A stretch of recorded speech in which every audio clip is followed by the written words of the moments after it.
오늘 본문은 히브리서 4장 15절, 14절, 15절, 16절 세 절을 함께 보시겠습니다. 신약 성경 356페이지쯤 되겠네요. 히브리서 4장 14절, 15절, 16절 다 같이 함께 읽겠습니다. 그러므로 우리에게 큰 대제사장이 계시니 승천하신 이 곧 하나님의 아들 예수시라. 우리가 믿는 도리를 굳게 잡을지어다. 우리에게 있는 대제사장은 우리의 연약함을 동정하지 못하실 이가 아니요 모든 일에 우리와 똑같이 시험을 받으신 이로되 죄는 없으시니라. 그러므로 우리는 긍휼하심을 받고 때를 따라 돕는 은혜를 얻기 위하여 은혜의 보좌 앞에 담대히 나아갈 것이니라. 아멘. 여러분들 오늘 밤에는 은혜 중에 은혜, 이게 이제 말씀의 제목이 되겠습니다. 우리가 오늘 이 순간까지 살아오면서 수많은 은혜를 받지 않습니까? 그 은혜들 중에 어떤 은혜가 가장 큰 은혜일까 한번 생각해 보시겠습니까? 어떤 분은 예수 믿게 된 게 가장 큰 은혜입니다 라고 말씀하시는 분도 있을 거고, 또 어떤 분은 지금 남편을 만난 것, 아내를 만난 것, 이게 가장 큰 은혜일 수도 있고요. 또 온천제일교회에서 함께 부족하고 연약하지만 함께 이렇게 신앙생활 할 수 있는 것, 이것도 은혜 중에 은혜다, 이렇게 말씀하시는 분도 있지 않겠습니까? 각자마다의 지금까지의 은혜가 있고 그 중에서 가장 큰 은혜가 우리 각자마다 왜 없겠어요? 오늘 이 밤에는 같이 공감할 수 있는 은혜 중에 은혜의 말씀을 듣고 마음에 잘 새기셔가지고 남은 생애 동안에 실천하면서 살아가는 우리가 되었으면 좋겠습니다. 먼저 첫 번째, 은혜 중에 은혜는 무엇일까? 은혜 중에 은혜는 내가, 태환이가, 오징어가 누구인지 아는 거죠. 그러니까 내가 누구인지 아는 은혜가 가장 큰 은혜다라는 겁니다. 그래서 여러분들 마태복음 19장, 마가복음 10장, 누가복음 18장에 보시면 이 공간복음이라 그러지 않습니까? 관점이 같다. 마태, 마가, 누가, 요한까지 붙으면 사복음서가 되고요. 이 공간복음에 동일하게 나오는 스토리가 하나 딱 들어갑니다. 자, 성경 퀴즈입니다. 오늘 이 밤에 맞추시면 뭐 드릴까요? 추운데 이렇게 나오셨는데 맞춰보실까요? 마태복음 19장, 마가복음 10장, 누가복음 18장에 이 동일한 사건이 하나 딱 나옵니다. 힌트를 드리면 돈과 관계 있습니다. 돈과. 그게 뭐냐니까 부자 청년의 스토리입니다. 부자 청년의 스토리. 한 청년이 예수님을 찾아왔죠. 그리고 예수님께 물었습니다. 무슨 선한 일을 하여야 영생을 얻겠습니까? 라고 물었습니다. 그때 예수님께서 대답이 절묘했습니다. 같이 보실까요? 마태복음 19장 18절 19절입니다. 함께 읽겠습니다. 시작. 이르되 어느 계명이 오니까 예수께서 이르시되 살인하지 말라, 간음하지 말라, 도둑질하지 말라, 거짓 증언하지 말라, 내 부모를 공경하라, 내 이웃을 내 자신과 같이 사랑하라 하신 것이니라. 이 말씀은 마태복음 19장뿐만 아니라 마가 10장, 누가복음 18장에도 똑같이 등장한다는 거죠. 그런데 여기에 중요한 내용이 숨겨져 있습니다. 이 말씀을 들은 청년이 이 계명을 뭐라고 했겠습니까? 이 계명을 다 지켰다고 말씀을 드렸어요. 그랬더니 예수님께서 그때서야 이제 본질을 쫙 이야기합니다. 네가 가진 재산을 다 어떻게 하라고요? 다 팔아서, 그래서 가난한 자들에게 나눠주라. 그리고 난 이후에 나를 따라오면 된다. 이렇게 이제 말씀을 하신 겁니다. 이 말을 들은 부자 청년은 결국 어떻게 합니까? 이 마태, 마가, 누가 조금씩 다른데 근심하며 돌아왔던 길을 다시 돌아간 거예요. 여러분, 왜 이 청년은, 부자 청년은 근심하며 돌아갔을까? 여러분, 올 때는 왜 왔습니까? 어떻게 하면 뭐를 얻겠다고요? 무슨 선한 일을 하면 영생을 얻겠습니까? 라는 영적인 것처럼 왔습니다. 이 우리 인생에서 가장 중요한 본질적인 문제를 가지고 온 거예요. 그것을 물으려고 왔는데 결국은 자신의 재산을 내려놓지 못하고 그냥 돌아가게 된 겁니다. 그 이유는 부자 청년의 이 심중에는 하나님과의 믿음의 관계가 없었던 거죠. 여러분 생각해 보십시오. 만약에 하나님에 대한 믿음 관계가 있었다고 한다면은 자신이 가진 이 재산보다도 더 가치 있는 영생을 위해서 예수님께서 나의 그 한 가지 재산을 나눠주면 된다라고 말씀하신 그 한 가지 그것에 대하여 근심하지 않을 겁니다. 순종할 겁니다. 왜? 영생이 더 가치 있는 일이기 때문에, 내가 가진 재산보다도. 그런데 이런 청년의 마음을 주님께서는 왜 왔고 내가 무슨 말을 하면 저가 어떻게 할 것이라는 걸 이미 다 알고 계신 거죠. 그래서 주님께서 청년에게 질문할 때, 여러분 질문의 이 계명들을 가만히 한번 살펴보십시오. 마태복음 19장 다시 한번 띄워주시랍니까? 보시면은 10계명 중에 10계명은 두 가지로 나뉘지 않습니까? 하나는 1계명부터 4계명까지가 하나님과의 관계입니다. 자, 하나님과의 사랑 관계예요. 그 다음에 5계명부터 10계명까지는 하나님과의 사랑 관계를 말합니다. 사람과의 사랑 관계를 말하는 거예요. 이웃과의 관계를 말합니다. 그런데 주님께서 물을 때 청년한테 뭘 물어본 겁니까? 1계명부터 4계명까지는 다 뺐습니다. 다시 말씀드리면 하나님과의 관계성은 다 빼버린 거예요. 그래서 청년에게 물었습니다. 그랬더니 청년이 뭐랍니까? 사람과의 관계 다 지켰다 이거죠. 왜 주님께서 그렇게 물으셨을까? 1계명부터 묻지 않고 하나님과의 관계를 묻지 않고 왜 사람과의 관계를 먼저 물으셨을까? 그 이유는 사람과의 관계는 어느 정도 잘한다고 자부했던 거죠. 문제는 하나님과의 관계가 되지 않는 이 부자 청년을 스스로 발견하라는 말입니다. 우리에게도 말씀하시는 거죠. 내가 하나님과의 관계가 되어 있는 상태에서 교회 안에서의 사람과의 관계를 만들어가고 있는 것인가? 이런 사람은 자신이 소중히 여기던 가치 있는 것을 하나님을 위하여, 주님을 위하여, 교회를 위하여 놓을 수 없는 존재입니다. 재물이 더 가치가 있다는 거죠. 왜? 말씀드렸지 않습니까? 이 안에 하나님을 믿는 믿음이 없다니까요. 지금도 우리는 지금 교회 안에 있습니다. 주님의 품 안에 있어요. 교회 안에 하나님은 없이 사람과의 관계성만을 추구하는 우리의 모습은 없는지 오늘 이 본문을 통해서 이제 뒤돌아봐야 되지 않겠습니까? 이것만 있느냐? 그렇지 않습니다. 또한 교회는 반대의 경우도 제법 많아요. 제가 작년까지 20년 동안 청년부를 섬겼습니다. 교회를 이렇게 부임하면서.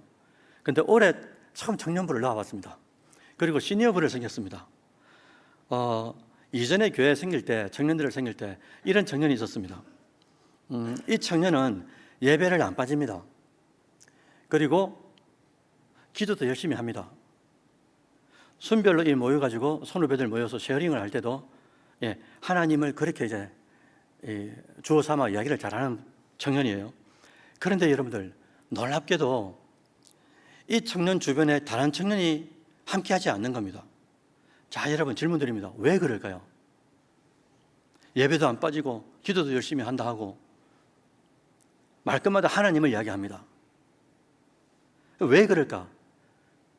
하나님이 주어가 된 인생을 사는 것 같은데 그 주변에는 왜 사람이 없을까? 수년간 같이 섬긴 이 청년들이 조심스럽게 저한테 하는 말이 이거였습니다. 그 선배는 사람에 대한 이해가 없다라는 결론이었어요.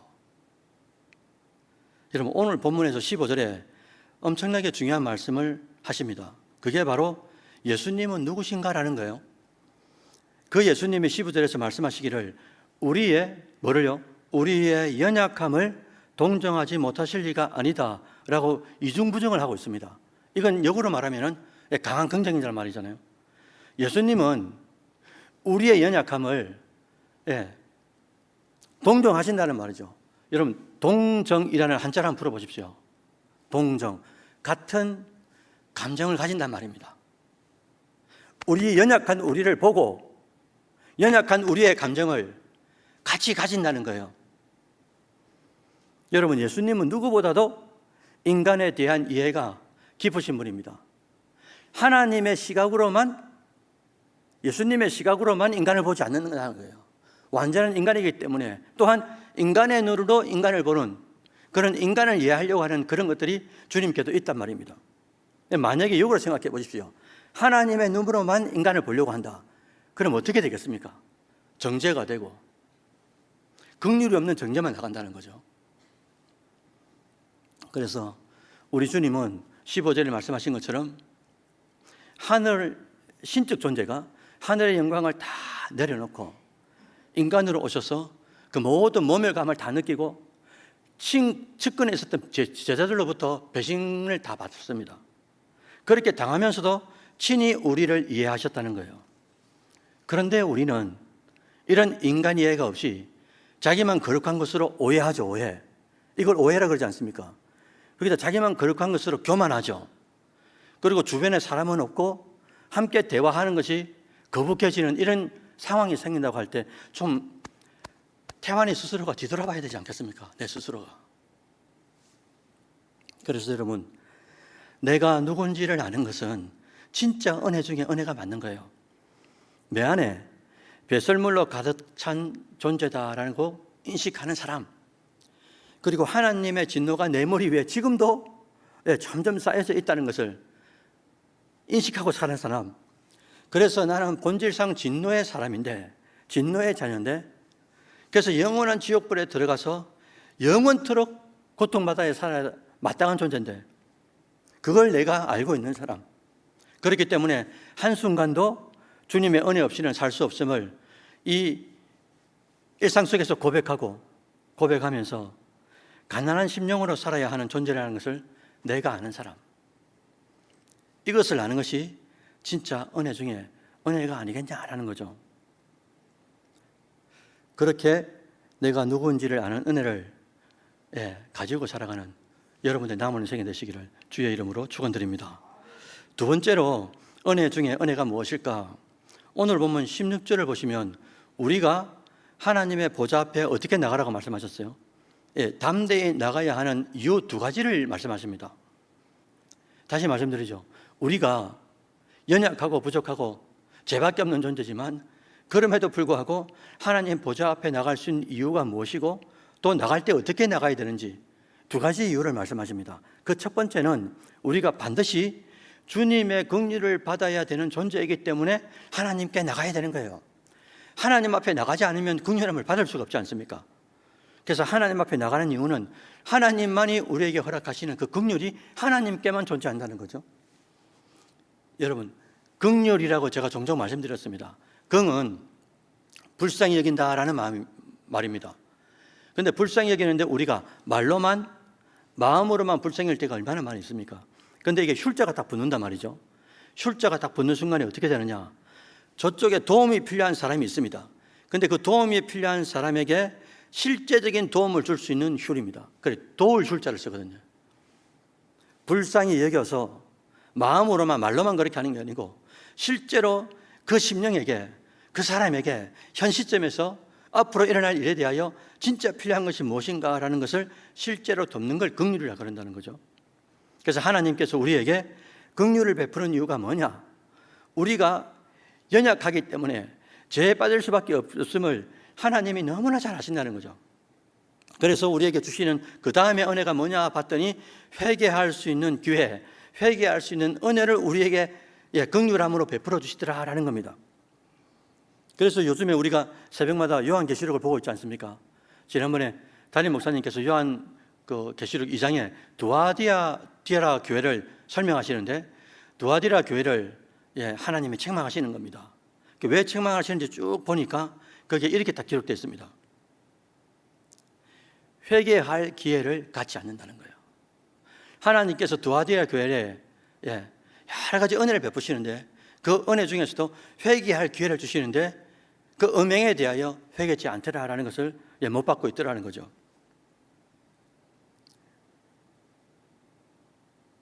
그래서 우리에게 은혜 중에 은혜가 무엇이냐라고 물으면 두 번째는 회개할 수 있는 그때가 바로 진짜 은혜의 때다. 이걸 꼭 기억해 주시기를 바랍니다. 그럼 이 은혜를 실제로 우리 삶에 적용시키면 어떻게 되는 걸까? 이런 거죠.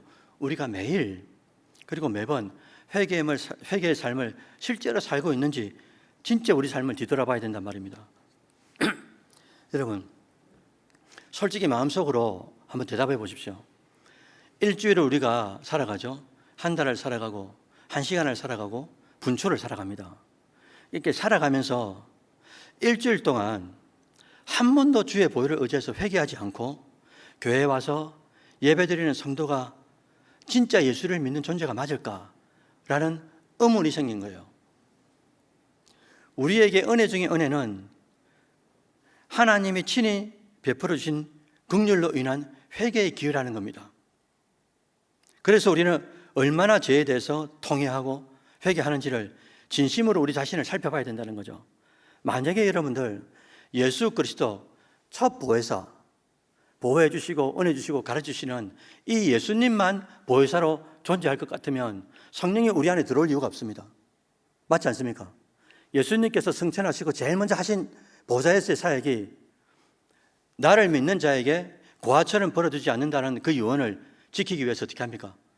성령을 보내는 겁니다. 그러니까 성령을 받은 우리는 성령을 왜 받냐 이거죠. 예수를 믿고 구원받았으면 끝이 났는데 왜 성령까지 또 다른 보혜사를 우리 심중성에 하나님이 보내주냐 말입니다. 왜요? 왜? 남아있는 여생 가운데 말하는 것이나 행동하는 것이나 언행심사가 예수 그리스도를 닮도록 하기 위해서 예수의 영, 아들의 영, 양자의 영, 그리스도의 영을 살리는 영을, 거룩한 영을 우리에게 보내가지고 일상의 삶이 예수를 닮아갈 수 있도록 성화의 삶을 살도록, 그래서 그 성화의 삶의 핵심이 예수 그리스도의 보혈을 의지해서 회개할 수 있는 이 은혜, 이 은혜를 육체로 사는 동안에 만끽하다가 오라는 것 아니겠습니까? 이런 의미를 가지고 오늘 본문에 예수님이 누구신지를 한번 살펴보면 되는 거죠. 그래서 계시록 4장 14절에 여러분들 오늘 본문 4장 14절에 보시면은 큰 대제사장 이런 어절이 나옵니다. 그럼 크다는 단어도 그렇고 대자라는 단어도 이게 중복이 되지 않습니까? 우리가 알고 있는 집사님 역전 앞에서 봅시다. 여러분 역전이라는 단어도 무슨 말입니까? 원래는 역 앞에서란 말이잖아요. 그런데 역전 또 뭐라고 했습니까? 이게 중복이 되잖아요. 이걸 모르고 이렇게 성경을 쓰셨을까? 그럴 수도 있지만 강조형이다 라고 우리는 본다고 하면은 큰 대제사장, 이게 얼마나 중요한 표현인지 우리에게 다가올 수 있는 거죠. 그러니까 오늘 본문을 보니까 14절에 진짜 중요한 것이 뭐냐? 대제사장이 계신데 그분이 예수님이신데 이분이 어떻게 하시냐니까 승천을 하셨다는 겁니다. 여러분들 여기에 중요한 진리가 있는 거예요. 예수님이 에녹과 엘리야처럼 그냥 승천한 게 아닙니다. 어떤 직분을 가지고 승천하신 거예요. 그 직분이 뭡니까? 대제사장으로 승천하셨다라는 겁니다. 그럼 그 이유가 뭐냐 이거죠. 여러분들 구약에서는 7월 10일 날 대속죄일 날 어떻게 합니까? 대제사장이 1년에 한 번만 딱 백성들의 죄를 다 짊어지고 피를 받아가지고 어떻게 합니까? 지성소, 성소를 지나 지극히 거룩한 장소로 들어갑니다. 누구만 말입니까? 대제사장만. 그래서 이 예수님도 하늘의 이 성소에 성천에 대제사장으로 승천하셨던 거예요. 그럼 그 이유를 우리가 살펴봐야 되잖아요. 자기 백성의 죄들을 속죄하고 구원하기 위해서 천상의 성전에서 대제사장의 역할을 지금도 감당하기 위해서 하나님 보좌 우편에서 대제사장으로서 누가 올라오든지 간에 누가 올라올 때마다 아버지 저는 땅에 있는 동안에 나를 믿는 존재입니다. 이걸 변호하기 위해서 대제사장으로서 역할들을 감당하기 위해서 승천하셨다는 거예요. 그냥 승천하신 게 아닙니다. 그런데 우리는 그 엄청난 은혜를 망각하고 예수 믿기만 하면 된다, 교회 나가기만 하면 된다라는 식으로 진짜 이 회개 복음 없이 종교인으로 살아갈 때가 많은 것은 아닌가. 그래서 여러분들 다시 한번 기억해 주시길 바랍니다. 우리에게 은혜 중에 은혜는 회개할 수 있는 은혜라는 것, 그것을 위하여 거룩한 영, 양자의 영, 아들의 영, 그리스도의 영, 그분이 우리에게 들어오셔가지고 일상을 간섭하고 있다는 거죠. 그 회개의 기회를 위해서 예수님은 지금 어디에 계시다고요? 왜, 무엇으로 계시단 말입니까? 대제사장으로서 승천하셔가지고 하나님을 매번 대면하시면서 우리에게 회개의 기회를 놓치지 마라, 이걸 이제 말씀하고 있다는 겁니다. 세 번째로 성도에게 은혜 중에 은혜는 무엇일까? 여러분들, 신앙의 단계가 1단계, 2단계, 3단계, 4단계 이렇게 쭉 해가지고 10단계까지 있다고 칩시다. 그러면 이 신앙의 이 수준에서 가장 이 높은 수준이 어떤 수준일까? 결론부터 말씀드립니다. 다른 사람의 죄가 나의 죄로 회개될 때, 다시 말씀드리면 다른 사람의 죄가 깨달아진 겁니다. 들려지고 보여지고 성령께서 깨닫게 하신 거예요. 저분이 저 죄를 지었구나. 근데 그 죄가 깨달아졌을 때 그 깨달음으로 끝나는 게 아니라 그 죄가 내 기도에 포함이 되는 거예요. 그래서 내 기도에 들어와서 내 기도가 그 사람의 죄를 싣고 주님 앞에 올려지더라라는 겁니다. 그래서 우리는 최고 단계의 신앙 수준을 예수님을 통해서 찾아볼 수 있는 것 아니겠어요? 예수님께서 여러분들 십자가에 못 박히셨을 때 이런 기도를 하지 않습니까? 함께 보실랍니까? 누가복음 2334입니다. 누가복음 23장 34절 다 같이 한번 읽어주시죠. 시작.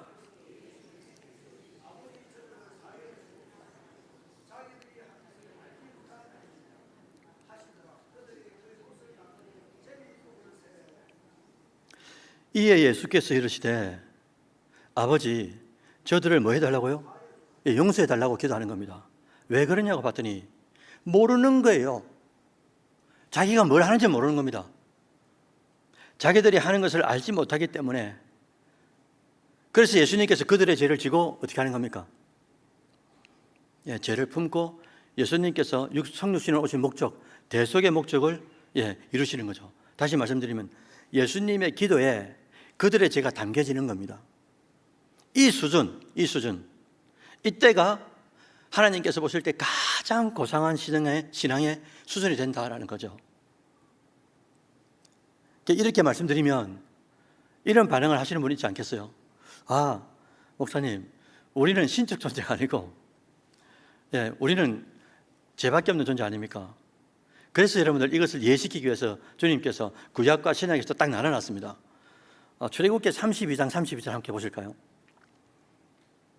출애굽기 32장 32절 다 같이 읽어봅니다. 시작. 그러나 이제 그들의 죄를 사하시옵소서. 그렇지 아니하시오면 원하건대 주께서 기록하신 책에서 내 이름을 지워 버려 주옵소서. 이 구절의 배경이 뭡니까? 모세가 시내산에 올라가서 십계명을 받았습니다. 그런데 밑에 땅에 있는 백성들이 어떻게 합니까? 기다려도 오지 않는 거예요. 그래서 오지 않는다고 느꼈을 때 이들이 어떤 발상이 된 겁니까? 야야야, 우리가 애굽에서 섬기던 그 제약된 노예로 있던 그때의 발상이 그대로 들고 나온 거죠. 구원을 받았음에도 불구하고 나와서 어떻게 하는 겁니까? 다 각자마다 가지고 있는 금고리, 발고리, 귀고리 다 내가지고 금송아지를 만듭니다. 금송아지를 만들었더니 하나님께서 노발대발하신 거죠. 그리고 그날 수천 명의 사람이 죽습니다. 그 다음 날 모세가 영적 지도자로 하나님 앞에 무릎을 꿇습니다. 꿇고 난 뒤에 하나님 앞에 기도한 제목이 뭐냐니까, 하나님, 내 이름을 생명록에서 지우시더라도 백성들을 불쌍히 여겨주시길 바랍니다. 이 말은 저들의 죄를 저들에게 돌리지 마시길 바랍니다. 이 기도가 된다는 거죠. 그럼 구약에서만 그러느냐? 아니요. 신약에서도 사도행전 7장 60절 한번 보시겠습니까? 다 같이 한번 읽어보겠습니다. 시작. 무릎을 꿇고 크게 불러 이르되 주여 이 죄를 그들에게 돌리지 마옵소서. 이 말을 하고 자니라. 이 지금 누굴 이야기하는 겁니까?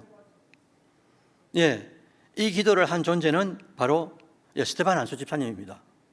스데반 안수 집사님은 그 유력한 자들 앞에서 구약부터 시작해가지고 예수님까지 정말 절묘한 설교를 정확하게 하십니다. 사도행전 7장에서 그 설교를 했더니 설교를 들은 이 유력한 자들이 어떻게 하는 겁니까? 이를 갈면서 돌을 들어가지고 스데반 안수 집사님에게 실제로 던진 겁니다. 돌을 맞아가면서 마지막에 기도한 제목이 뭐냐니까 무릎을 꿇고 크게 불러 이르되 주여, 죽는 순간에 기도하는 게 이 죄를 그들에게 돌리지 마옵소서, 이 말을 하고 자살하라고 성경이 기록하는 거예요. 저는 이 구절을 보면서 그렇게 살지 못하는 이 교육자 삶을 살고 있는 제 자신을 바라볼 때마다 너무나 이게 죄송스럽고 어떻게 하면 그렇게 될 수 있을까? 주님이 너무나 사랑하는 온천제일교회 가족 여러분들, 여러분은 하루에, 아니 한 주에, 아니 한 달에, 아니 1년에 과연 몇 번이나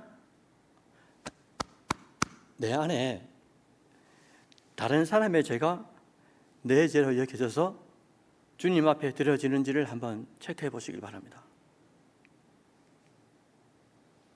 우리는 왜 주님이 하신 그 중보기도를 왜 하지 못하는 것일까? 해야 하는 것이 마땅한 건데 왜 그러지 못하는 것일까? 왜냐하면 이 기도는, 이 수준 있고 격조 있는 이 기도는, 다른 사람의 죄가 내 죄처럼 느껴지는 이 기도는 아무나 할 수 없는 것이기 때문입니다. 그렇게 되려면 내가 먼저 하나님 앞에 누구인지를 깨달아야 된다는 거죠. 또한 죄밖에 없는 내가, 죄인 중에 개수인 내가 이 회개할 수 있는 기회가 얼마나 큰 은혜인지를 아는 존재가 할 수 있는 기도가 신앙에서 최고의 단계의 기도라고 말하는 주님께서 하신 이 중보기도다라는 거죠. 그래서 여러분들 오늘 본문을 다시 한번 보시겠습니까? 히브리서 4장 14절로부터 16절까지입니다. 같이 한번 읽어보시죠. 그러므로 우리에게 큰 대제사장이 계시니 승천하시니 곧 하나님의 아들 예수시라. 우리가 믿는 도를 굳게 잡을지어다. 우리에게 있는 대제사장은 우리의 연약함을 동정하지 못하실 리가 아니요 모든 일에 우리와 똑같이 시험을 받으신 이로되 죄는 없으시니라. 그러므로 우리는 긍휼하심을 받고 때를 따라 돕는 은혜를 얻기 위하여 은혜의 보좌 앞에 담대히 나아갈 것이니라. 아멘. 예수님은 우리와 하나님과 동등한 분으로 하나님을 너무나 잘 아는 분입니다. 여러분들 뿐만 아니라 예수님은 인성을 가지셨기 때문에 연약한 인간을 누구보다 잘 동정하시는 분이라는 것을 오늘 본문을 통해서 우리가 다시 확인했습니다. 이 진리를 십계명을 통해서 우리가 잘 발견할 수 있는 거죠. 하나님의 사랑, 그리고 이웃과의 사랑, 하나님의 사랑은 반드시 누구의 사랑을 통해서 증명된단 말입니까? 네가 하나님을 진짜 사랑하나? 물었을 때 이 사랑이 어떻게 세상 속에서 증명된단 말입니까? 보이지 않는 하나님을 사랑한다는 걸 어떻게 보는 것밖에 보지 못하는 사람들을 증명한단 말입니까? 그것은 바로 하나님을 진짜 사랑하는 사람들은 이웃 사랑으로 하나님 사랑을 증명한다는 거죠. 그래서 하나님과의 관계뿐만 아니라 사랑과의 관계가 이 균형을 이루는 성도, 이 성도를 하나님은 지금 찾고 있다는 것 아니겠습니까? 또한 예수님이 승천하신 것은 에녹과 엘리야처럼 그냥 승천한 것이 아니다라고 말씀드렸어요. 우리의 이 죄를 속죄하기 위한 대표자로서 대제사장으로서 승천하셨다라는 것을 우리가 기억하게 될 때, 주님께서 우편 보좌에서 대제사장으로 지금도 실존하시는 거구나. 그럼 우리가 무엇을 한단 말입니까? 구약에서도 대제사장을 위하여 우리가 무엇을 준비하는 겁니까? 피를 준비하고 우리의 죄를 준비하는 것 아니겠어요? 고백할 걸 준비하는 것 아닙니까? 그래서 대제사장의 역할이 하나님을 뵙고 용서함을 받는 것인데, 그런 회개 기회가 우리에게 날마다 순간마다 주어지고 있는데 그 기회를 진짜 은혜로 아는 그런 기회로 알라라는 거죠. 또한 우리는 은혜의 보좌 앞에 나가는 이유가 말씀드린 바와 같이 하나님만이 베푸시는 긍휼을 받기 위해서다라고 말씀드렸습니다. 그리고 또한 때를 따라 돕는 은혜를 얻기 위해서라는 것을 우리가 기억해야 된다는 거죠. 특히 때를 따라 성령께서 다른 사람의 죄에 대한 감동, 감화가 있을 그때 예수님처럼 혹은 모세처럼 혹은 스데반 안수 집사님처럼 다른 사람의 죄를 품고 기도할 수 있는 신앙의 최고의 수준, 신앙의 최고의 경지, 거기에 이르는 우리 성도들이 된다고 한다면 하나님께서 우리 교회에, 그리고 여러분들이 계시는 직장이나 사업터나 캠퍼스나 어디에 있든지 간에 문제가 딱 생겨도 그 문제가 더 이상 커지지 않는 거죠. 왜? 내 문제로 느껴지기 때문에. 내 문제로. 제가 한 번은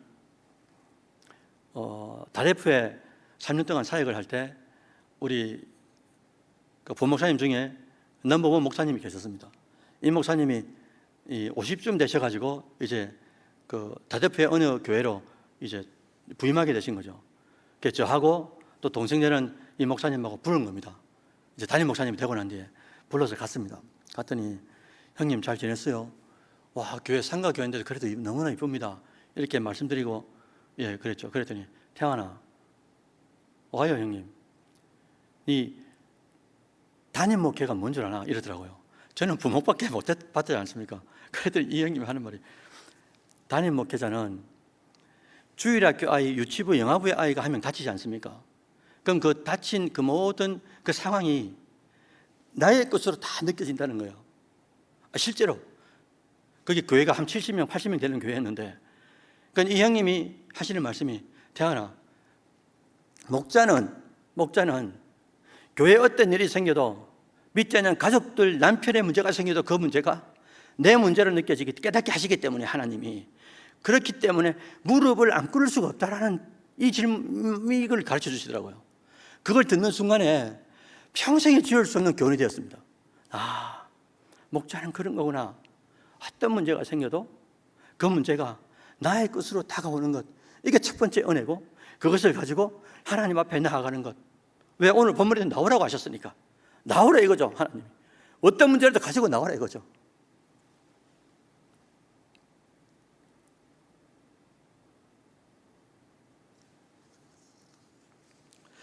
내가 어떤 존재인지를 아는 것이 은혜고, 회개를 할 수 있는 것이 은혜고, 다른 사람의 죄가 내 죄처럼 품어지는 것. 이게 하루를 살면서 다른 사람의 죄가 깨달아졌을 때 깨닫게 하신 그 성령께 이 죄를 품고 기도하는 그 순간순간마다 천상에서 하나님이 얼마나 기뻐하실까. 왜? 그게 바로 주님의 사역이었기 때문에. 우리 각자마다 지금까지 오래도록 신앙생활을 했는데 앞으로도 남은 생애 가운데 이 은혜, 세 가지 은혜를 말씀드렸습니다. 내가 어떤 존재인지, 죄인 중에 개수인데 누굴 정죄한단 말입니까? 어떻게 긍휼 없는 정죄를 한단 말입니까? 눈물 없는 정죄를 어떻게 한단 말입니까? 회개할 수 있는 은혜가 너무나 큰 은혜예요. 다른 사람의 죄가 내 죄처럼 품어지는 이 세 가지의 은혜 중에 은혜를 가지고 남은 인생을 살아갈 때 하나님은 얼마나 기뻐하실까. 그런 성도가 되시기를 주의 이름으로 축원드립니다.